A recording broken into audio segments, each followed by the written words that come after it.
This is Musical Talk. Musical Talk. The UK's independent musical theatre podcast. Musical Talk. The UK independent musical theatre podcast. Welcome to this week's episode of Musical Talk. My name is Nick Cutson. I'm joined here by Professor Robert Gordon. Hello, Robert. How are you? Hello, Nick. I'm fine. How are you? Oh, good. Thank you. We are going to be discussing Memphis, which is now playing at the Shaftesbury Theatre, which I saw. Robert, you haven't seen it in London, but you saw it on Broadway, didn't you? The Tony Award-winning production. Yes, I saw the production, I think, in June or July 2012, just before it closed. And your thoughts? Well, to be honest, I didn't respond very positively to it, let's put it that way. I think it's partly because I was surrounded by very enthusiastic New York audience, and they were jumping up out in their seats and cheering and whooping, and I felt that the show was rather dated and in fact was trying to do something in a kind of serious way that Hairspray had done much earlier, and I thought Hairspray was much more fun. That is a common criticism with this piece. It's like a less funny version of Hairspray without the good songs. I went into the theatre with that impression, thinking, oh, this isn't going to be that amazing, but I quite enjoyed it. Now, I've had the cast recording for a while, and I've never been able to get into the songs, because, they're not, some people think it's the Bon Jovi jukebox musical, which, thank goodness, it isn't. But it is kind of pastiche 50s rock and roll, isn't it? And there's nothing wrong with that in my mind, Robert. No, I loved that period, and I thought the music was quite good. I mean, I don't think any of the songs were real standouts, but I do think the music was pleasant. It was the book that I didn't like. Okay, so some of the lyrics made me want to scratch my ears out, but the music was very pleasant. There wasn't any moment of tenderness in the whole score, though, which is the problem, I thought. Yes, I think in that sense, the score doesn't really help the drama. Perhaps what we should do to start with is for you to tell me what you liked about the London production, because I have heard very good things, for example, about Beverly Knight. Yes. So I think that you probably saw a much fresher and more alive production than I saw, since I saw, I think, the replacement cast in You were seeing the cast on its dying embers, and I was seeing it with the match just lit. I saw, I think, a replacement cast in the last sort of 6 weeks of the run. It wasn't the greatest cast. It was perfectly efficient. But it didn't feel exciting in the way that I'm sure this new London cast must have felt. Beverly Knight of Bodyguard, a previous applaud, was phenomenal, but it was Cillian Donnelly, whom I saw in The Commitments, Robert, which we've also talked about on this show, singing the same sort of stuff, and He's an absolutely masterful performer for someone, slightly younger than I am. He plays this character of Huey Calhoun as the character that I warmed to more than Felicia.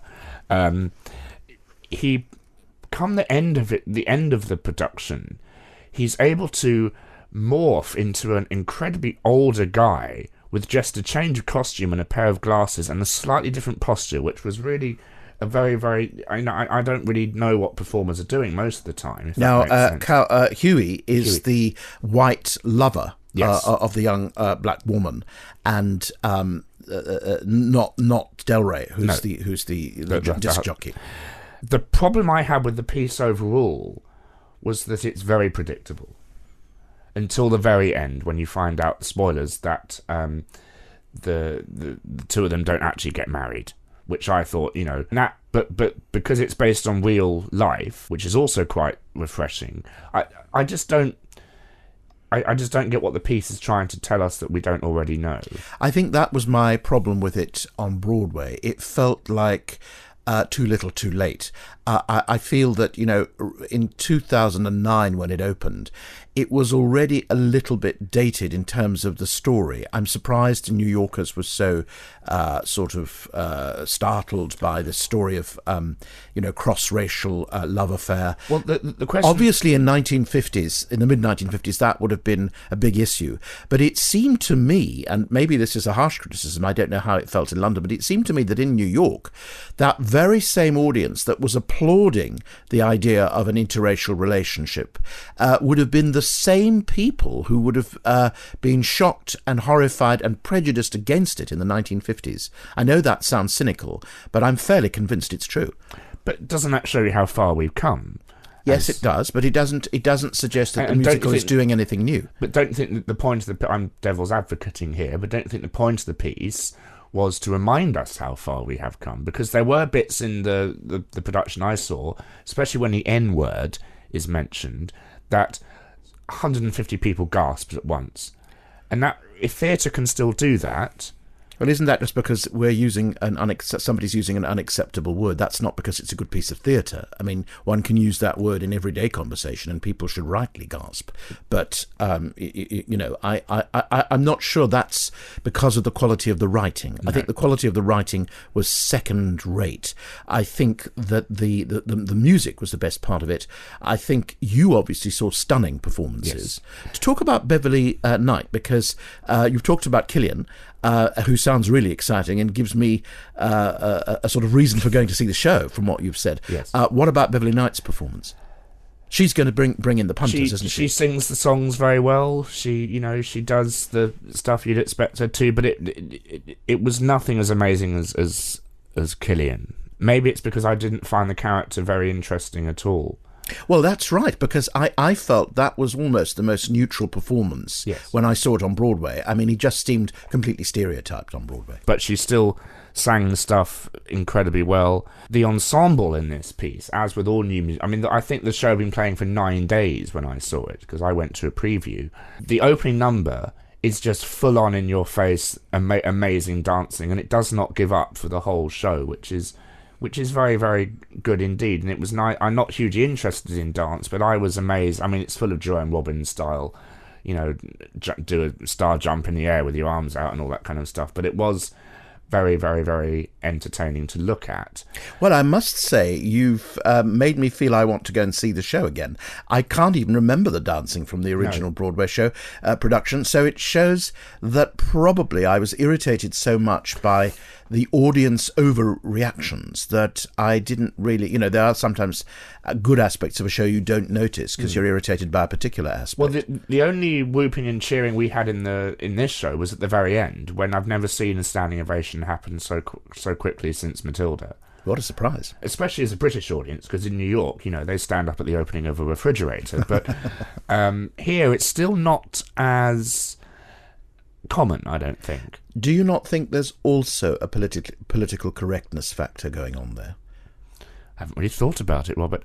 I just think they're applauding the 2-star performance that this show is giving us, and the ensemble as well. The best moment for me was when I sat down and realised they've removed one of the rows from the auditorium, and this theatre finally has legroom. And do people dance in the aisles at the end? Well, no, it's not that good, but I mean, there were people bopping around and stuff, and it's refreshing. This is what was most exciting, Robert, because it so easily could have been a jukebox musical. It is, of course, composed and written by David Bryan, and the book is written by Joe DiPietro. So it's not a jukebox musical. But it could be, because David Bryan comes from the rock and roll world of Bon Jovi and stuff like that, and they could have put 60s tunes into it. They had very good pastiches of those songs. Now, Joe DiPietro... Is it Joe DiPietro? Joe DiPietro. What's his name? Joe DiPietro. The only thing I'm aware of that he's done, which I really enjoyed, it's one of the funniest shows I've ever seen, was I Love You, You're Perfect, Now Change. I've never seen that. So maybe he's more suited to comedy situations. And there were some very funny moments in the piece. I think he's white bread. That's my that's my response. I think, you see, you've got a Broadway insider who's actually white and doesn't come from the kind of society that this show is about, writing a book which would have been electrifying, I think, if it had been written by somebody who really knew Memphis in that period. And I just sit there thinking, this musical is, it's about racial issues and stuff like that, which is good and important, but every single member of the creative team is white.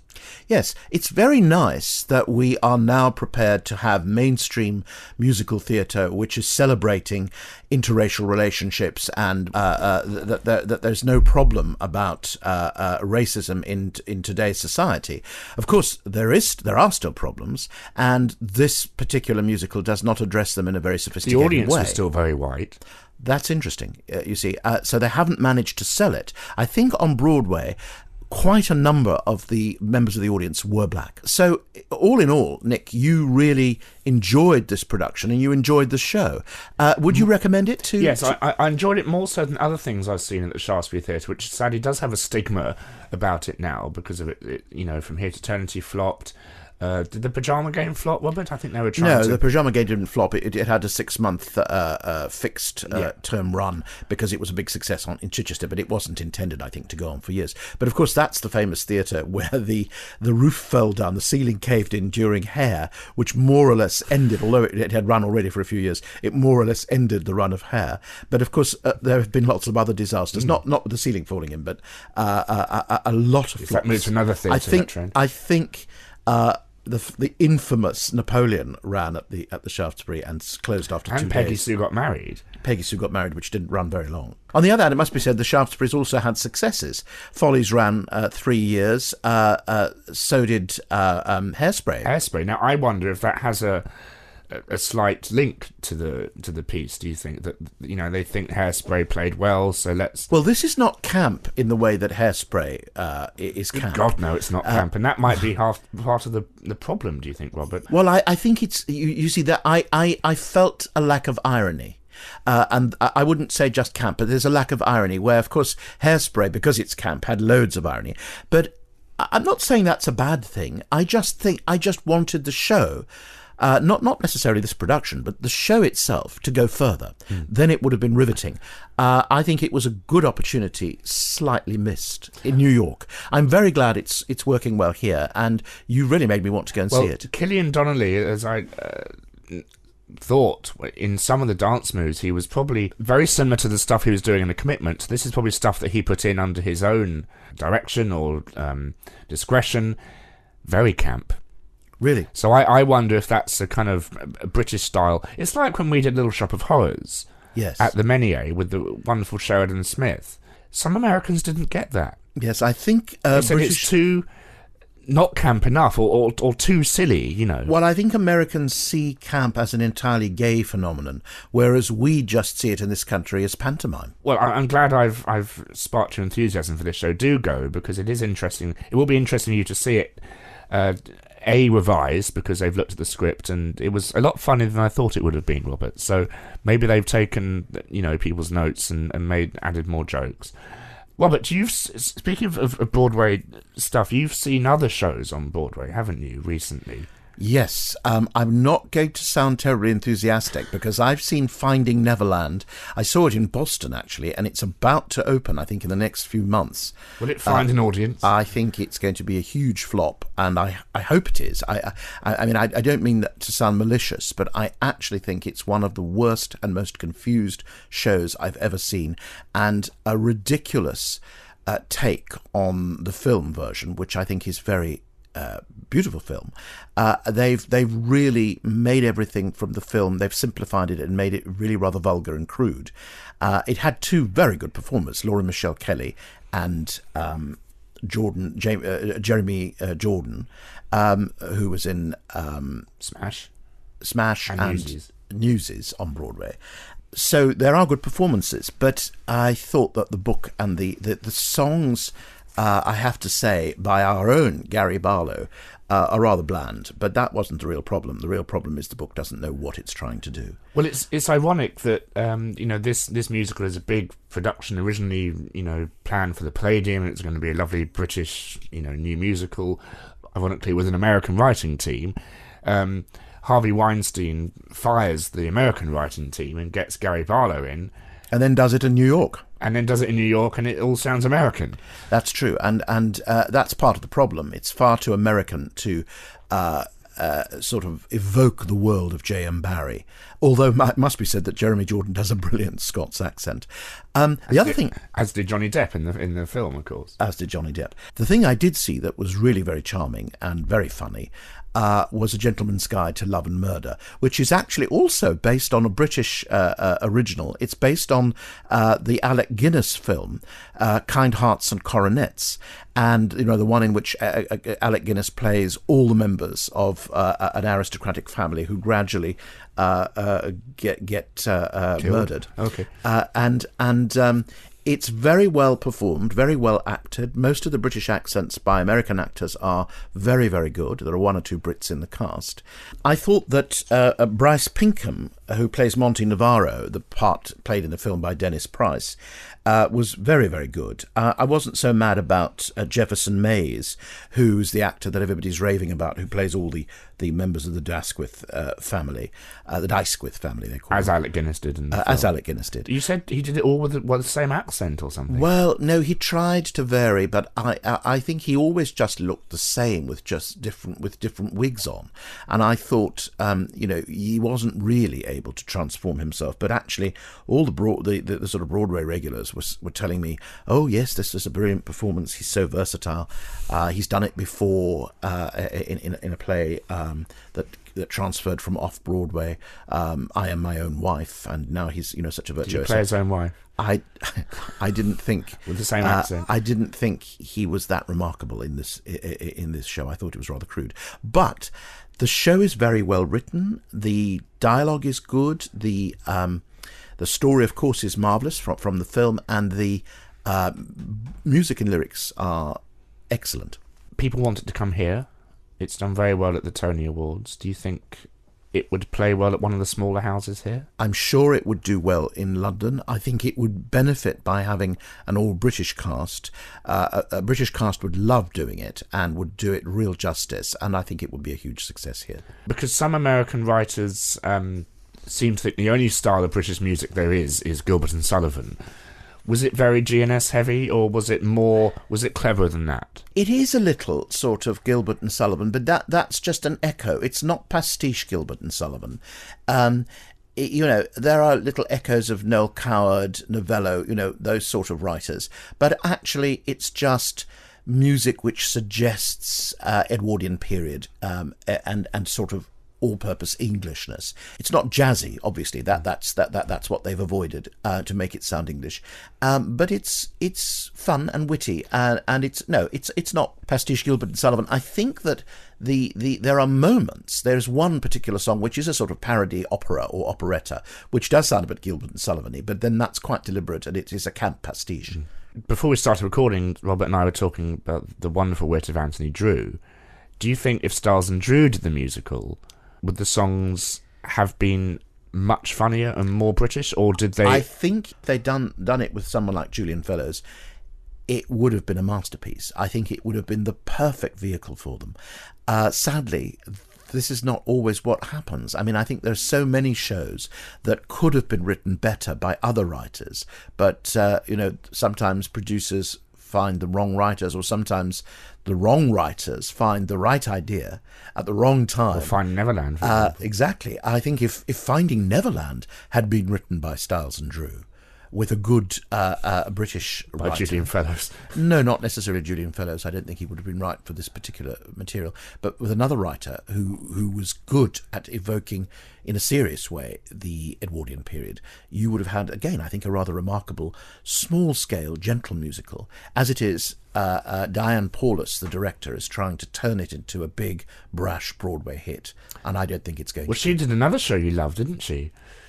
Well, she did a production of Pippin, which had rave reviews. It was done circus style. Of course, it's the famous Bob Fosse show, written by Stephen Schwartz. It's a wonderful score. It's been done. It's been revived in London in a small production at the Menier, which I felt was much more inventive than this particular production. I felt that all the circus routines and the circus shtick, impressive though it was at times, it got in the way of the communication of what is the point of the musical. And I thought, well, we're obviously, because it's a I often weak, think that when I sit and watch Pippin. yes, it's a weak book, which in its very first production was disguised by the wonderful choreography of Bob And the Fosse songs. and the songs. Who did the book, Robert? The book was a man called Roger O'Herson. Don't ask me who he was.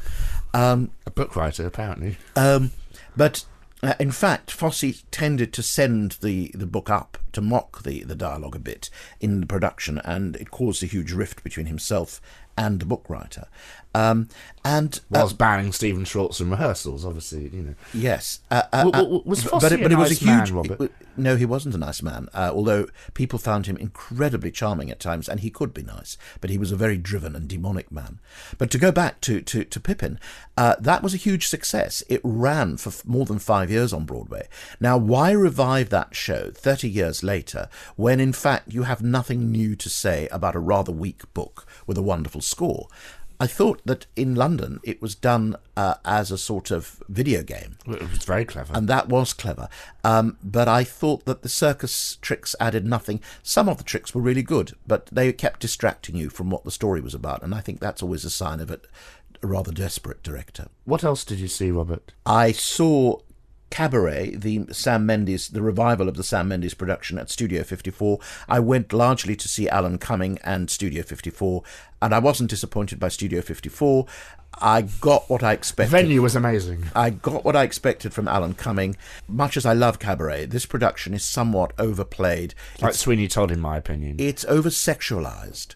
No, I think there's still room to do productions of Cabaret, but I think that this production has been exaggerating the sexuality, and it's played as a naughty night out for tired businessmen, and the cast are enjoying themselves hugely, perhaps too much.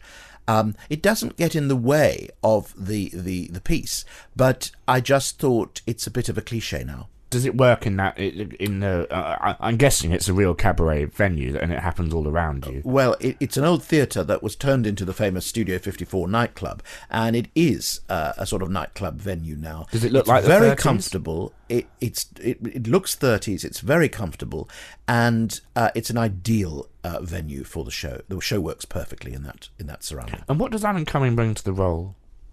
Well, he brings what he's been bringing to it for the last 20 years, 100 really, years, which is a lot of chutzpah, an extreme amount of camp humour, a naughtiness, and a sensuality, which was the opposite of what Joel Grey brought to it, which is very charming.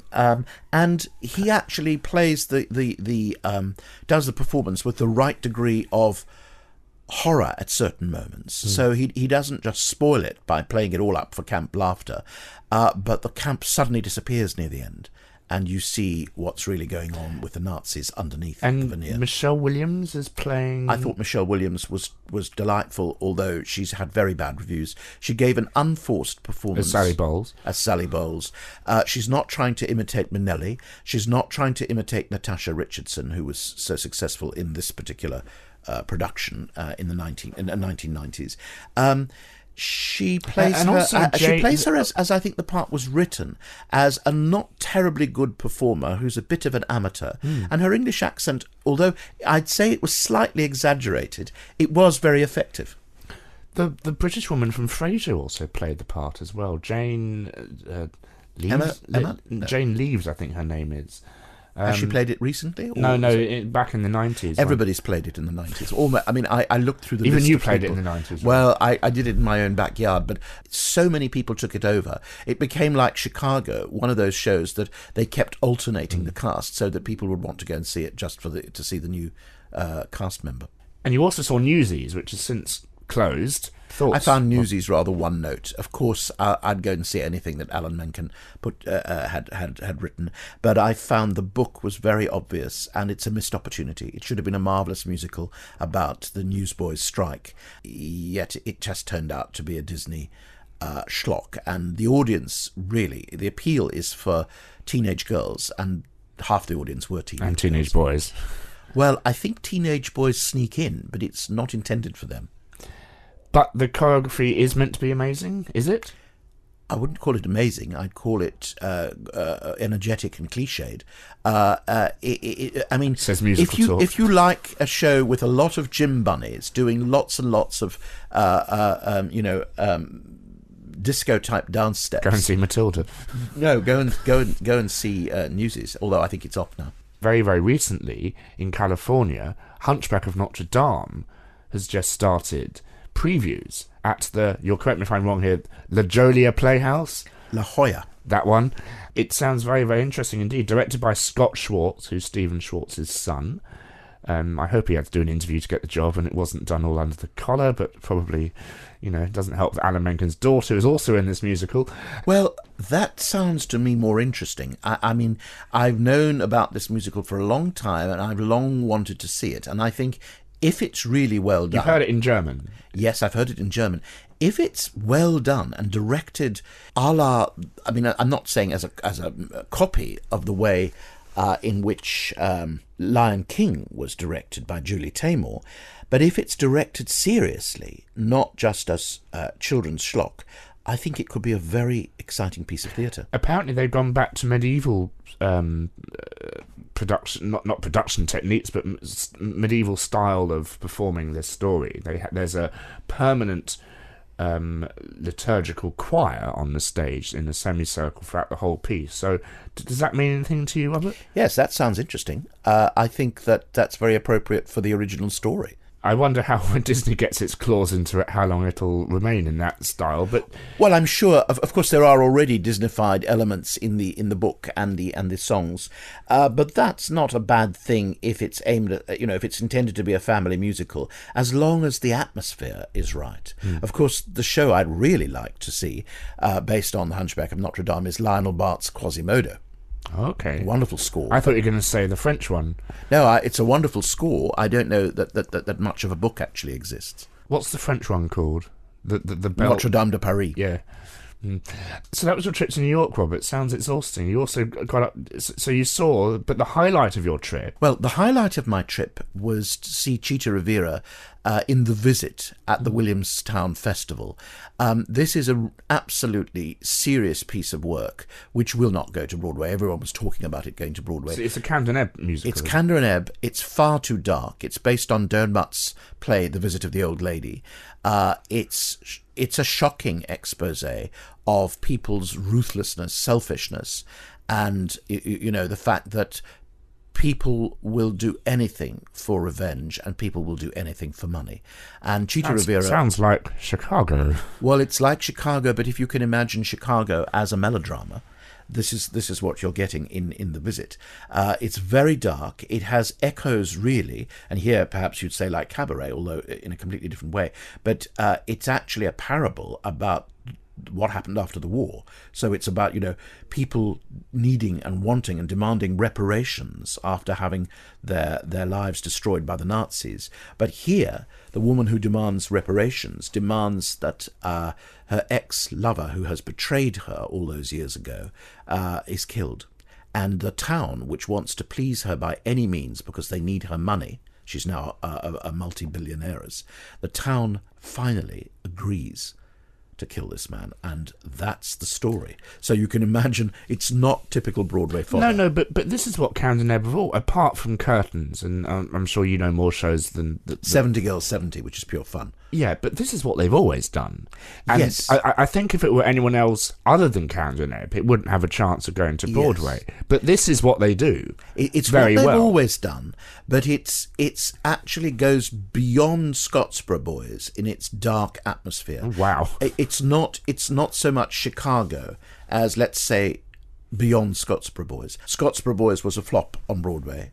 And I think this would be if it was done on Broadway. Not because it isn't a great work, but I heard someone in the Gents Lou, an old guy who was a typical, I'd say, middle-class, older New York audience type. And it was John Kander. No, it was somebody who'd just seen it and said, I loved Rita. I think he meant Cheetah. I loved seeing Rita, but he said, what a terrible show. And I think, what he was saying is it's far too dark. When was it written? I think it was the last show that they wrote before Ebb died. So it must that's have been all their shows. About 2002. Scottsboro Boys 2000. They had a number. They had 4 shows. In sort of next final draft before Ebb died. Speaking of Camden Ebb, years and years, a couple of years ago, I saw Floor the Red Menace. which I thought was okay. Which is the first show that Yes. Kendra Nebb wrote. It's interesting how it led the style for their writing really from the get-go. Yes, I think that the thing about Flora the Red Menace is it's a very, very funny, jokey show about Communism. the Communist Party in the 30s, the American Communist Party. Now, it was done at a time, 1963, when you couldn't really have a musical on Broadway. No one had dared do it At all. in the 50s. No But you couldn't musicals. have a musical on Broadway about communism or the Communist Party. But it was just done in fun. And I think that what you saw was that Kendra Nebb were interested, as they came to be a few years later, interested in writing a musical about the Nazis. So to write a much more jokey musical about the Communist Party seemed a natural thing to Kendra Nebb. And I think they'd both lived through the 30s, the Depression. So they both understood very much what Flora is going through. So although the show is really jokey and quite cartoon-like, it did start in the way that with some serious reflection on depression. But that's what you could say. Scott Boys is cartoon-like and jokey, but Absolutely. it's the underlying darkness which they've always done, apart Absolutely. from Curtains. Even though ironically it's about murder.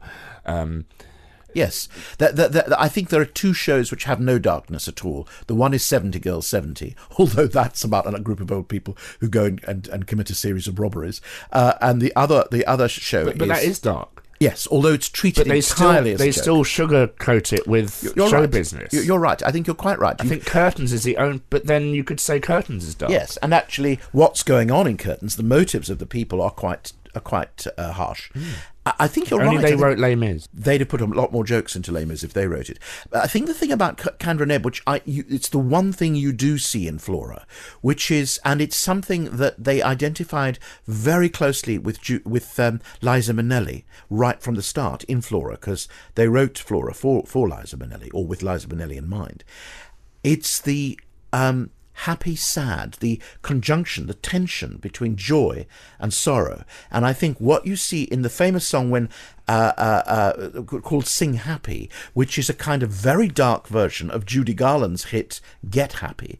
And it's interesting because it introduced Liza Minnelli to Broadway at a time when Garland was still alive. So a few years after, Garland had just sung Get Happy at Carnegie Hall, Minnelli is singing Sing Happy, but the Kendra Nebb version, Sing Happy, is placed in the show at a moment when the heroine has lost everything. She's lost her job, she's down on her luck, she's got nothing, and in typical Kendra Nebb fashion, and also in typical Liza Minnelli fashion, she turns to the audience and says, "Sing me a happy song."